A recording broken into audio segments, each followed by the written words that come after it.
Hey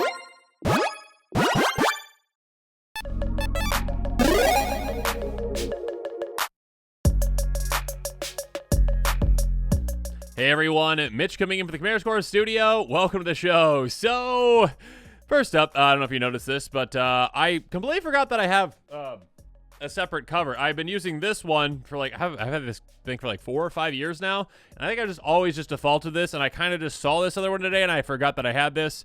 So, what I'm saying is, sometimes you just miss things. You just absolutely miss things, and this is a great segue. Ready for it? And sometimes players miss cards too. There we go. Underrated Commander Gems is what we're talking about today. Some cards that maybe you've never even heard of or seen or just kind of like looked over. And yeah, let's jump into them. Great transition, right? Anyway, so that wasn't even planned. It was just like I switched it out and I was like, oh, let's do this episode. Idea. Anyways, speed of cards that can generate ideas. If you've got a deck out there that has life gain synergies in it and you're in green, make sure you're considering this one. Thought Leech, just 22 cents. Sees playing only 277 decks. 0% of possible decks out there for this card. I will say with these cards I selected for this episode, it has to be either 1% or 0%. It's rounding down, obviously. But yeah, 1% or less, essentially, of possible decks out there can use these cards. Thought Leech in nearly no decks. 277 decks. Enchantment for green. Whenever an island an opponent controls becomes tapped, you may gain 1 life. So here's the thing. This card, yes, is specific. But what I want you to do, if you have the time to do it, if you're playing Commander game, maybe just have a little notepad off to the side or something if you're considering this kind of a card. Every single game, just like tally down how many islands there are in play throughout the game. Chances are you're playing against at least one blue player, most likely more than one player that has blue in their deck. And when they're utilizing their islands, you're just getting free life here, there, and everywhere. I mean, talking about, a commander that maybe cares about like Dina, where it's like, oh, okay, whenever you gain life, you get this. Cool, this is a different instance of life gain. Every single time an island gets tapped by an opponent, this is an absurd amount of life gain in just a lot of different instances. It's a really, really, really effective card in those kinds of decks. And, again, you might be scared because, what if I'm not playing against any islands? Well, yeah, I mean, if you find that, okay, I'm tallying it up and I don't play against a lot of people that play a lot of islands, then yeah, maybe it's not for you. But again, most groups have players that have a good amount of decks with islands in them. It's going to be very effective in those decks. Next up, Deathmatch. This one only sees playing 561 decks out there. Again, 0% of possible. It's a very, very cool card. Enchantment for 3 and a black. Whenever a creature comes into play, that creature controller may have target creature of his or her choice. Get -3/-3 until end turn. Again, this is worded in the old weird way, but it's like, hey, target creature gets -3/-3. Basically, this is like, hey, you know what's going to happen? Creatures just come here, there, and everywhere, and they're coming into play, and it's like, oh, okay, yeah, goodbye you, goodbye you, goodbye you, goodbye you, goodbye you. The board is going to be cleared in absolutely no time with a card like this. If you're like a defensive strategy type deck, you're just like trying to just sit back and do things, or if you maybe have some creatures that have protections like, Hexproof or Ward, essentially, or if you just have massive creatures that are hard to deal with, yeah, this could be a card to be like, yeah, let's just destroy the board again. So everyone can just ensure that the board stays clear of creatures. Again, if you've got like planeswalkers, cool. Especially planeswalkers that maybe you can even make creatures, keep this in mind. Next up, Life Tap. Very similar to a previous card we talked about, but different. Enchant for blue, gain 1 life each time a forest controlled by target opponent becomes tapped. Anytime you see these old school cards that say like target opponent, that change to be like an opponent or whatever. The Oracle text basically is like, hey, whenever an opponent taps an island for mana, forest for mana, you gain a life. So exact same thing, essentially, as our previous card, Thought Leech. Had to look up the name again. But yes, another card that's like, you know what, if I've got life gain synergies for my deck, and I'm playing against a good amount of decks out that have forest, I mean, forest maybe even more so than islands, you're probably going to see more often because most people like safer ramp when it comes to land. So like, yeah, green is very popular, and Commander has a lot of popular, powerful cards. So basically, you're going to be gaining a lot of life throughout the game with this kind of a card. An absurd amount of life, especially again, since you're playing against green and they have land ramp, the more forest they're going to play, the better it is for you when it comes to you gaining life with this. Keep that in mind. Moving on. This one's just mean. 1,046 decks, 0% of possible decks out there with Soul Barrier. This card's weird. Enchant for 2 and a blue. Whenever, again, it says target, but it's an opponent, successfully casts a summon spell. Whenever an opponent casts a creature spell, Soul Barrier is going to deal 2 damage to them. That player may pay 2 to prevent the damage. What kind of a blue card is this? This is just like, again, so old that it's like, yeah, I think this is 97, is that what it says on it? So old that, like, they didn't really know what each color really did for certain things. Like, blue had, like, psychic damage. Like, take that damage. Haha, blue, because mind things. Yeah, they kind of went away from that. Pingers in red mostly. But yeah, this is like, you know what? Hey, opponents, if you're casting creature spells, again, if you've got like a more controlling type deck with this kind of a card, you're like, okay, get this into play. I'm either taxing my opponents for 2 for every single one of their creature spells, or I'm just damaging them throughout the game. So yeah, again, if you've got more of a control type strategy where you're like, oh, okay, cool. Oh, you got your creatures in play. Let's just riff the board. I mean, not for a budget player like me, but Flood of Tears the board. Sure, whatever it is. Bounce all the things back to people's hands, and then have fun recasting your creatures, and all of a sudden you're taking 2 damage, or you're slowing yourself down with a taxing effect. Yeah, very, very, very effective against certain decks out there. Moving on, let's jump up to 2,151 decks to its name, Snake Pit. 0% of possible decks out there. Enchantment for 3 and a green. When an opponent plays a blue or black spell, you may put a 1/1 Snake Creature token into play.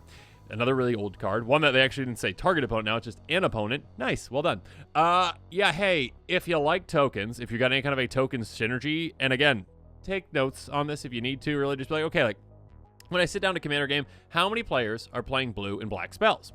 You've got 2 of the 5 colors. Chances are a decent amount of your opponents have 1 of those colors, or maybe even 2 of those colors, and all of a sudden, you're just getting free value throughout the game making creature tokens. So, yeah, it's a pretty effective token generator. And again, when it comes to token generators too, or just kind of the most protected type of permanents, I would say that personally I think enchantments are, because they're just the hardest to deal with typically compared to other things. Like, there's a lot of things to deal with artifacts. Creatures are the most easy things to deal with essentially when it comes to like a board wipe, but like enchantments stick around usually more often than other things. So this is like a great token generator that can help you out a lot. And again, certain synergies. If you're playing against a spell slinger deck that's in blue, you're like, cool, that's a snake, that's a snake, that's a snake, that's a snake. Thank you so much.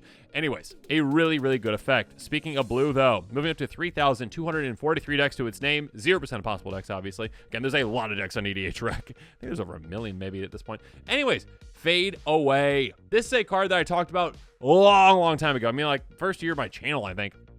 Sorcery for 2 and a blue. For each creature that creature controller pays 1 or sacrifices a permanent. Okay.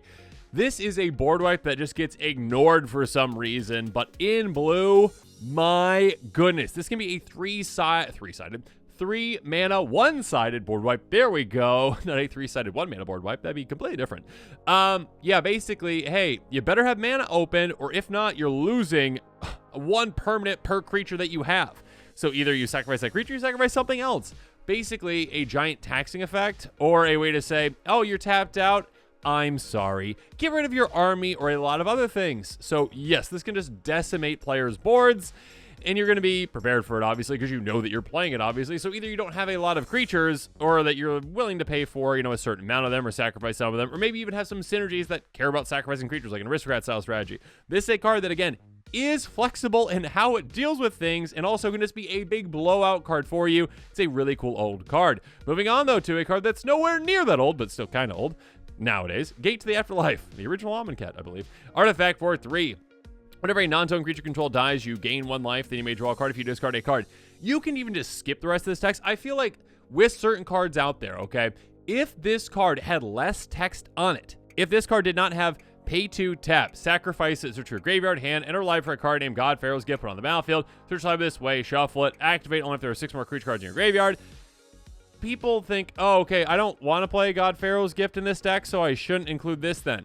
No, that's not how it works. Because just skip that part. If you don't care about God Pharaoh's Gift, which I don't think I have any deck that has Gate to the Afterlife and God Pharaoh's Gift in it, they're just in separate decks essentially, you don't need it. You don't need that part. Because this is already a very, very, very, very, very, very, very good card without it. Again, whenever a non-token creature you control dies, gain a life, and also loot. That is huge. That is massive. That is, yeah, limited non-token creatures, unfortunately, but still, if you're in a aristocrat style strategy, chances are you've got a lot of creatures that you want to sacrifice, like, you know, like, let's say Bloodghast, or like Resummoning Skeleton.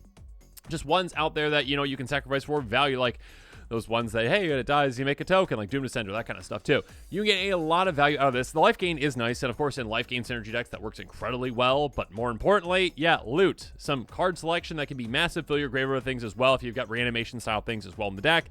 That can be great. Again, 3,291 decks, 0% of possible decks out there, and this is a really, really good card for those types of strategies that care about sacrificing creatures, and there's a lot of those out there. Again, and if you have Gate to the Afterlife in the deck too, Gate to the Afterlife, if you have God Pharaoh's Gift as well, consider it even more. But yeah, you don't need that there. And I think cards like this where it's like, oh, that text isn't relevant to me. it just gets ignored, even though it's a very good card without that. So just please, please, please make sure you're considering this one. Next up, Cauldron Haze. I love this card. This is one of those that I didn't know about for a long time when I was playing Magic, and I was like, wait, how has this been around and I have not been including it in decks? Well, now it's a little bit more expensive than it was, but still not seeing all that much play. 3,461 decks to its name, 0% of possible decks still in Orzhov colors. Instant for 1 in Orzhov, so very flexible on what you can spend to actually, get the spell out there. Choose any number of target creatures. Each of those creatures gains persistence on turn. This is an incredible card. This is absolutely fantastic. This is board wipe protection for just 2 mana. Again, like 1 and a white or a black. Cool. Very flexible mana value for you. But also, hey, opponents, you want to make a deal? Yeah, this can be a politic card too. So on top of this being board wipe protection, giving your creatures persist, which is great. Being able to say, okay, cool, my creatures come back. And also if you've got like +1 counter synergies, that can kind of negate those as well. Anyways, being able to get your creatures back, yes, slightly smaller, but still it's great. And of course, if you've got any kind of ETBs, you can take advantage of those too. That being said, again, because you can choose any number of target creatures, you can say, hey, opponents. Well, not you, because you're way ahead of everyone else, so I'm not going to save your board. Sorry. Anyways, other opponents who I like much better than that player, what do you want me to save? And if I'm willing to save your creatures, what are you going to give me for that? So basically, like, hey, you've got 6 creatures, you've got 5 creatures. Hey, here's the thing. They can either be in your graveyard, gone, and you're not going to get them back most likely, or I can let them have persist. They will come back slightly smaller, and you never attack me with those creatures the rest of the game. Cool. Thank you. So now you have 11 creatures on the board that are just going to be going at that player or at each other, and they're not going at you too. So again, flexible board wipe protection that also can be political. A crazy good card. Only in 3,461 decks. That is a crime. That is a crime. This needs to see more play. Go get it right now. Moving on. Isolation Cell. Okay. So we talked about another card earlier. I think it was Soul Barrier, right? This is just like the same thing, but anyone can play it because it's not just in blue. Artifact for 4. Whenever an opponent casts a creature spell, they lose 2 life unless they pay 2. I mean, I guess the other one was damage, but this is like, loss of life. Slightly working differently, but still basically the exact same thing. Hey, so either a taxing effect for your opponents, especially that, Gruul player out there that's just playing all creatures, and you're like, I'm playing creatures. Oh, no. I'm paying more mana for my creatures who are losing life. Basically is how it's going to go. Yeah, if you're not playing in a creature-based strategy, this is a good way to slow down your opponents or, again, punish them for doing things that they need to do. Speaking of punishing players, I should have mentioned 3,804 decks, 0% of possible. Moving on, Chronomantic Escape. This card has shot up in price, but really hasn't shot up too much in the decks that it's played in. I wish Wizards were reprinted at some point. I love this card. Chronomantic Escape. This originally, I think I had my Feldergriff deck, and I think I still have it in there. It's great. Sorcery for 6 mana in white. Until your next turn, creatures can attack you. Remove from the game with 3-time counters on it. Suspend 3 for 2 and a white. This is, hey, every 3 turns, no one can attack me. That's so much better than a Ghostly Prison on those turns, obviously, because your opponents literally cannot attack you. They have to do something else. I cannot tell you how many times this has saved me again and again, because again, it's cast, it goes away, it comes back later. It's cast, it goes away, it comes back later. This is just, hey, every couple turns, you can't do anything about that. So if you don't have any kind of a way to save yourself on those turns, this is the way. And then in between there, like, okay, go get your board wipe. Do what you need to do. Wipe the board, clear things off, slow things down. By the time things speed back up, you're going to be able to cast this again and be like, hey, can't come at me again. This I've had myself be saved. I've had this literally end other players because, again, this player is a massive army. They're ready to go. And they're like, I'm going to attack you. And I'm like, you can't attack me because I cast this last turn. So sorry. And then they're like, well, I've got this massive army. I guess I'm taking out other 2 players. So yeah, this is a card that will save you. Will take out other opponents, even essentially because your opponents are forced to. It's a great card for any kind of a teleport strategy. Yeah, basically. Moving on, Moonlight Bargain. 4,182 decks to its name, 0% of possible decks. This is a really cool card. An instant for 3 black, 5 mana in total. Look at the top 5 cards of your library. For each card for that card in your graveyard, unless you pay 2 life, the rest in your hand. This one can be a 5 mana, instant speed, draw 5 cards. What else can do that? Not many cards out there at all can do that, especially in mono black. That being said, yes, there is a cost to it, losing life. There's also decks out there that maybe have life swap out there, ones that just gain a ton of life and don't care. So essentially, this is a way to pick and choose what you need, get the right ones in your hand. And also, there's some decks out there that care about getting things in the graveyard, like maybe a reanimation style deck where you're like, okay, I'll get the right cards off the top of my library, like, a reanimation spell, and I'll get the creatures into my graveyard I want to get there. So, yeah, this is a card that, again, is kind of like a fact or fiction, but for yourself in a way, and also losing life. It's kind of weird, but it's really cool. Next up, Reap, another card that I highlighted a long time ago. One that, yes, again, take your little notepad off to the side in the game and just tally how many times this will help you. Instant for 1 in a green. Return any number of cards from your graveyard to your hand. You cannot choose more cards than the number of black permanents target opponent controls. It's worded in a very weird way, but basically like, hey, what's the most amount of black permanents someone controls? Cool, I get that many things back out of my graveyard. Here's the thing. Regrowth is what, a sorcery for the exact same cost, and it gets you back one thing. One. So as long as you have one opponent that has one black permanent, congratulations, this is instant speed regrowth. Chances are there's going to be a lot more.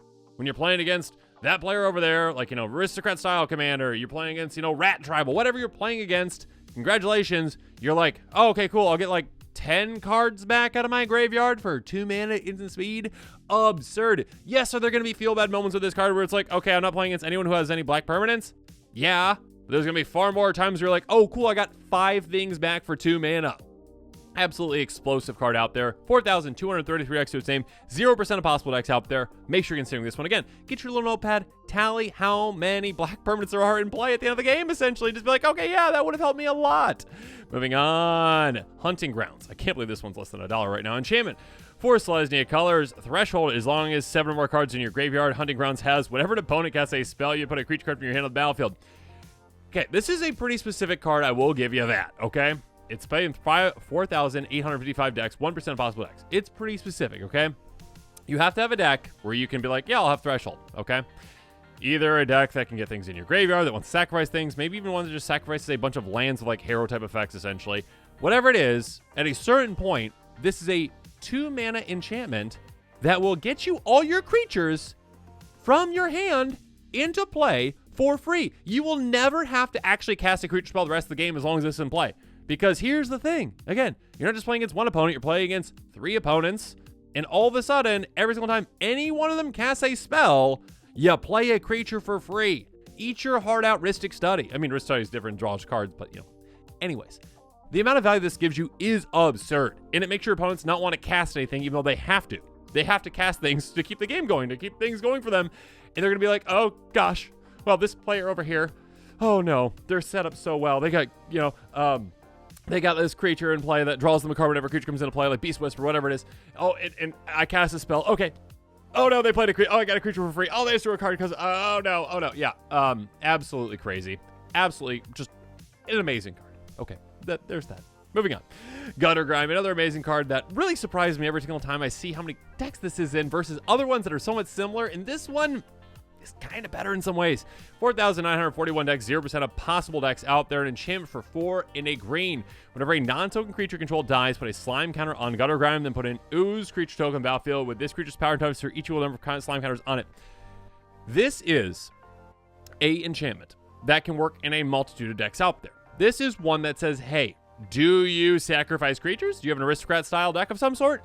Cool. Okay. Every single time you sacrifice a non-token creature, I'm replacing it for you, and the replacements will get larger and larger and larger and larger and larger throughout the game, just inherently because you're losing more and more non-token creatures, just because that benefits your decks to do so. So I'm replacing the creature with a token that can be a massive world beater at some point, along with all the other massive world beaters that you're creating with this. And also, hey, if you proliferate this, you can get more counters on it more quickly. There's a lot of ways you can play with this and do some absolutely incredible things. And again, there are certain other enchantments out there that are somewhat similar. It's like, hey, make a 2/2 zombie. And it's like, yeah, that's very nice. But I prefer sometimes just to make an absurdly large ooze that gets bigger.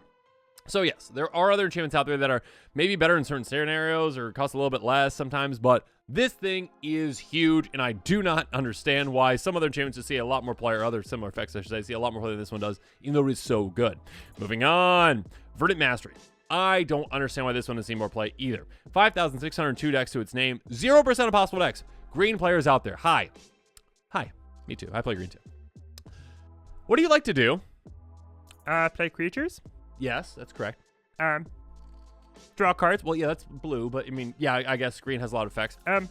Ramp. Get lands. Yes, that's it right there. That is like the number one thing that green players do. They like getting lands into play, right? There's like more and more lands. This card gets you a lot of lands. Sorcery for 5 and a green, but you might not be paying that because you can pay 3 and a green on the pay spell's mana cost. Search live for the 4 basic land cards and reveal them. Put one of them on the battlefield tapped on opponent's control if the 4 mana cost was paid. Put 2 of them on the battlefield to your control and the rest in your hand, then shuffle. Okay, again, players sometimes don't like a downside on a card, and they just think that just torpedoes the card so much that they won't play it. They're like, Why would I play this when I can play Explosive Vegetation? which does see more play than this somehow. Explosive Vegetation, yes, is good, but it has been outclassed over the years now by a lot of other cards, essentially, okay? Go get 2 lands in a play tap, 2 basics in a play tapped. This is, at the very least, again, if you're just paying that 4 mana, the exact same cost, the exact same speed at sorcery speed, and you go get 2 lands in a play tapped and 1 into your hand, okay? Basically, cultivate. Now, yes, you are ramping an opponent. Early on in the game, though, you can be like, hey, opponent, would you like me to ramp you? Awesome. What can you give me? Because if you don't give me something, I'm asking that opponent and seeing if they will give me something for this ramp that I'm giving them. So it's a politic card that can benefit you in later in the game. If you are going against a one-on-one right now and you don't want to ramp your opponent, pay the 6. And all of a sudden, oh, I get 4 lands all to myself, 2 into play, 2 into my hand to set up my next 2 land drops. Yeah, it's a very, very, very, very, very good card. Go get it. Thank you. Moving on. Righteous Cause. 5,716 decks to its name. 1% of possible decks out there. Enchantment for 5 mana in total mono white. Whenever a creature attacks, you gain 1 life. Here's the thing. It doesn't say creature you control. It doesn't say creature attacks you. It doesn't say creature opponent controls. Any creature ever attacks you, gain a life. Yeah. You got a life gain deck out there. Or if you just have a deck that wants like turtle up, essentially. Pelifort type strategy. Yeah, it's great protection. This is also just like wipes out opponents ever attacking you with like 1/1s because they're gonna be like, okay, I've got my tiny little elf army. Awesome. Swing! Oh, you just gained all that life back. Okay. Yeah, okay, that wasn't a good idea. Yeah, this is a really good card with those kinds of strategies, essentially. We're just trying to sit back or, you know, gain a lot of life. And again, the different instances of life gain kind of decks that care about like, oh, that trigger can be very good with those. Moving on. Compost. Okay. This is a card, I don't understand why this is only $1.19. Should probably be a little more than that. Anyways, Enchantment for 1 and a green, 6,181 decks with same 0% of possible decks in green, essentially, or that can use green. Enchantment says, whenever a black card is put in opponent's graveyards, you draw a card. Again, this is a situational card. Sure, but how often does that situation come up in Commander? All the time. All the time. Again, take out your little notepad, tally up how many black cards are put into opponents' graveyards. Again, it doesn't say from where it is. It doesn't say like, you know, from the battlefield. No. Anywhere. Anytime a black card hits the graveyard, you draw a card. It's a may too, so you don't actually mill yourself, you know, if something happens. But anytime that happens, again, it could be a mill. If that player gets a card milled and it's black, congratulations, you draw a card. It can be they cast a black spell. Congratulations. Okay, like instant sorcery goes to graveyard. You draw a card. Congratulations. It could be that they had a black creature that died. Anytime any black card hits an opponent's graveyard from anywhere for a 2-mana enchantment, you are drawing a card. Absurd effective. Yes, are there times this doesn't work out because you're not playing against anyone who's black in their decks? Yes, but more often than not, this is going to be an absurd enchantment that draws you a crazy amount of cards. And again, in certain situations, if you're playing against a mono black deck, they're going to be like, oh my gosh. I am so sorry, other players, because this card player is a genius and they're going to be drawing an absurd amount of cards because they played Compost against me. Yeah, it's a crazy good card. Moving on. Don't let these situational ones scare you. Next up, Promise of Power. Sorcery for 5 mana. Choose one. You draw 5 cards, lose 5 life. Yep. 1 life per 1 card is well worth it pretty much every single time. In Commander, start at 40. Life is a resource. Utilize it, okay? On top of that, you can put it in XX, Black Demon, Creature Token. When flying to the battlefield, X the number of cards in your hand as it enters the battlefield. Or you can entwine it, do both. I'll be honest, I have never actually utilized that second aspect of it. I've never entwined this card. I've only ever just paid 5 mana, drawn 5, and been very, very happy to lose that 5 life for those 5 cards. 5 mana for 5 cards is absurd. Utilize this card for card draw. Thank you. Moving on. Road to Ruin. This is one that Alec absolutely loves, and I think I want to highlight it right here. It's a great one. And this art is very interesting as well. It's like the sketch art, essentially. Instant for 2 and a green. Go get a base lamp on the battlefield, tap, then shuffle. Instant speed, so that's nice right there. But also, it has Aftermath, which means you have a secondary use of this card out of your graveyard. Deals damage to target creature equal number of lands you control. This is ramp plus removal. There's not too many cards out there to do this. Now, obviously, is this nearly as effective as other ramp spells? Because it's at 3 mana, only gives you 1. Not really. Again, it is, at least instant speed versus like a rampant growth is 1 mana less. And sorcery speed, rampant growth is better in that circumstance. Absolutely. I'm not trying to say it's not.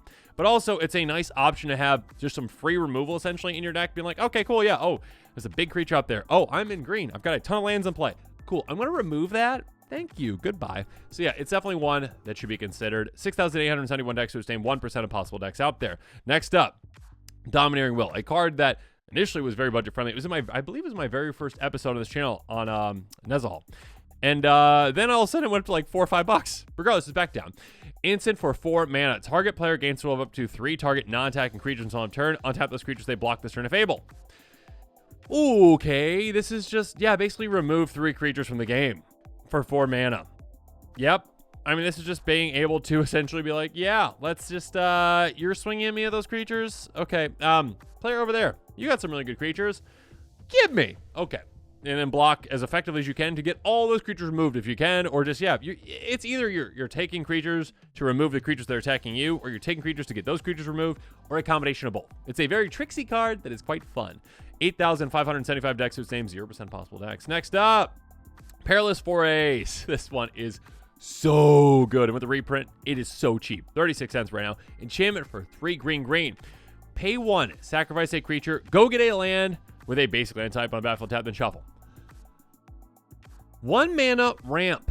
Now, yes, you're sacrificing a creature. That being said, there's certain types of decks out there, like aristocrat style decks, that like to sacrifice creatures. Or if you have a token-based strategy, you're making a ton of tokens, yeah, you can sacrifice a soldier or 2 for 1 mana. Of course you can. Because guess what? You're replacing each of those creatures. You're paying 1 mana to go get a land. What other card can do that for you where you're just like 1 mana ramp every single time you want to, essentially, as long as you have the creature sacrifice to do so? Absurd. Also, here's the thing. There are certain cards out there like, I don't know, Feldar Retreat, Zendikar's Royal, that are like, hey, every single time a land comes into play, make a creature. There you go. And this does not specify non-token, so you're just like, okay, pay 1 mana, make a creature, pay 1 mana, make a creature, pay 1 mana, make a creature. Getting land after land after land after land, basically doubling up your lands every single turn. Absolutely crazy. So have fun with that. Moving on, as long as you have basics in your deck, I guess. Moving on, Necrologia. This is an absurd card. 9,091 decks to its same 0% possible decks. It's a very weird card. Instant for 5 mana. Play it only during your M step. Not a lot of cards specify that, but there's a reason.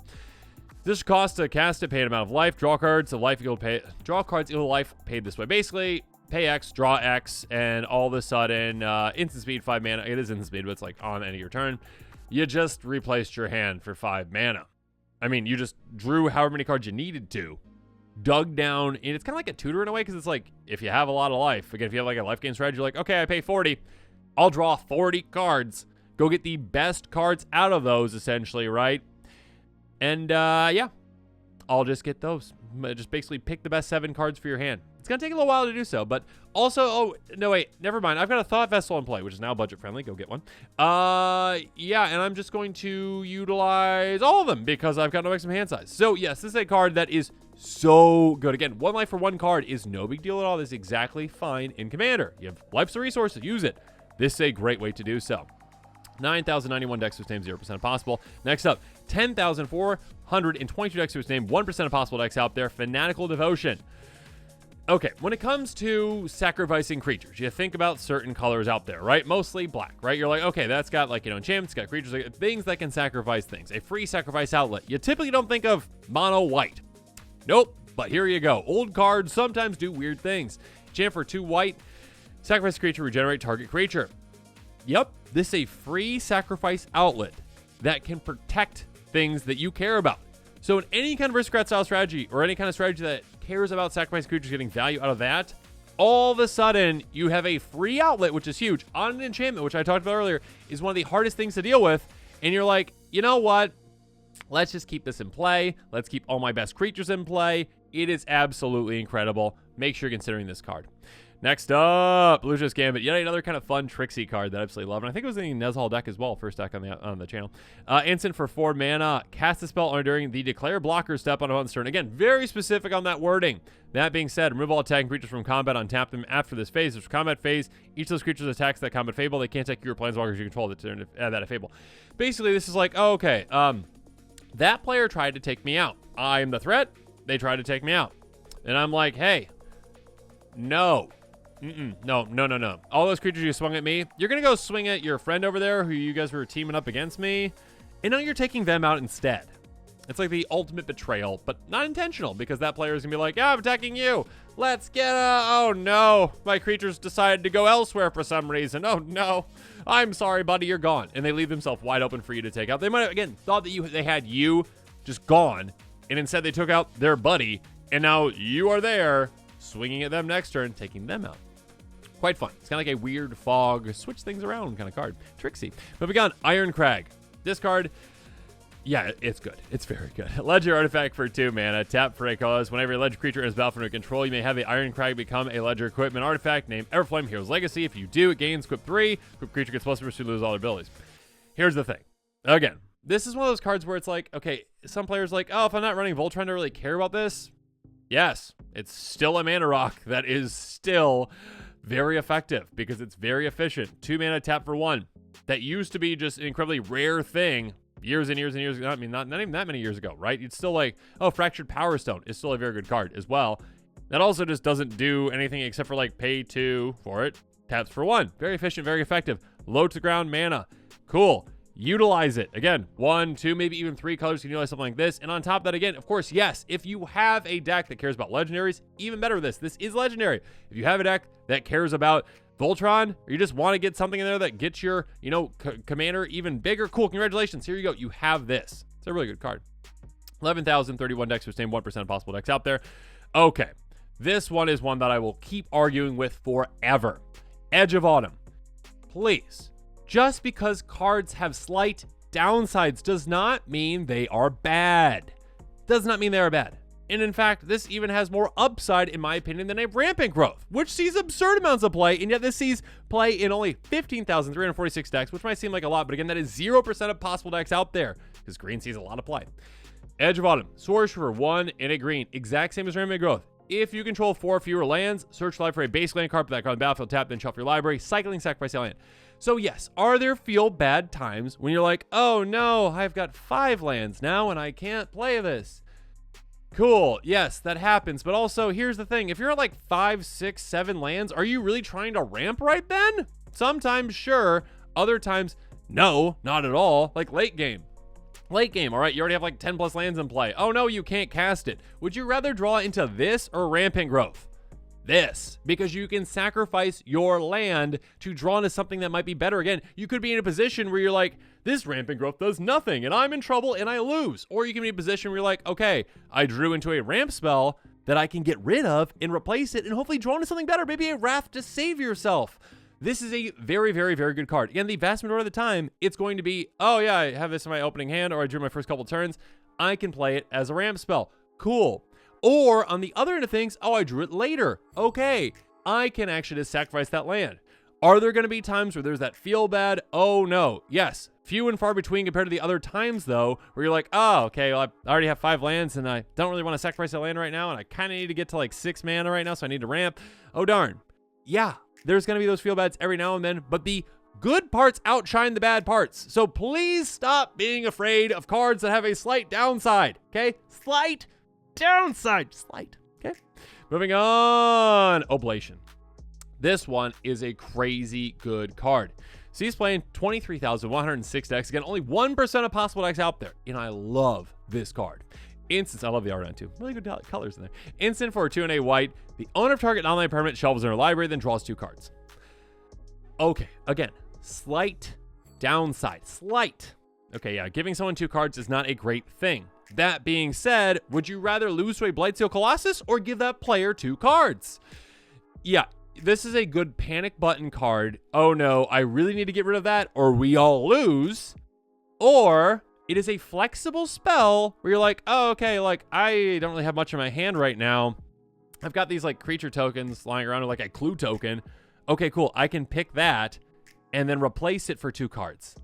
This is either, again, panic button, get rid of something that I really need to get rid of. Again, basically anything except for a land, permanently get rid of it. Yeah, I mean, shelve the library. Technically, the player could draw it back again, right? Chances are incredibly unlikely that they will get to it again unless they have a specific tutor to go get that exact thing again. They're not going to get it most likely, okay? And so you permanently get rid of something for 3 mana, instant speed in white, essentially, right? Or you give yourself 2 cards by replacing something you don't need and you need the 2 cards. So the vast majority of the time, this is an incredible play. Please pick this card up. It is so, so, so good. But now as this episode is coming to a close, it's time for me to hear from you. So in the comments below, let me know what your thoughts are on it. And of course, in the comments below as well, let me know which ones you're picking up. And also in the description below, I'm just pointing down all the time now, apparently. Make sure you click on that list and pick up some of these cards, you know, that you maybe have just been overlooking. And yeah, make sure you pick up some of them, especially, again, Edge of Autumn. If you're not using Edge of Autumn in your ramp decks, what are you doing? It's okay to be scared about, you know, the bad times that's going to happen with the card, but there's going to be better times. I promise you there's going to be better times. Now just watch, you know, you go and do this in the first game that you play. You're like, I have 5 lands, Mitch. I dislike you. Yeah, that could happen. So yeah, let me know in the comments what your thoughts are on all these. What other underrated cards are out there? Commander gems are out there that I did not highlight in this episode that I should have. So yeah, let me know in the comments below. Of course, as always, thanks again and have a good one.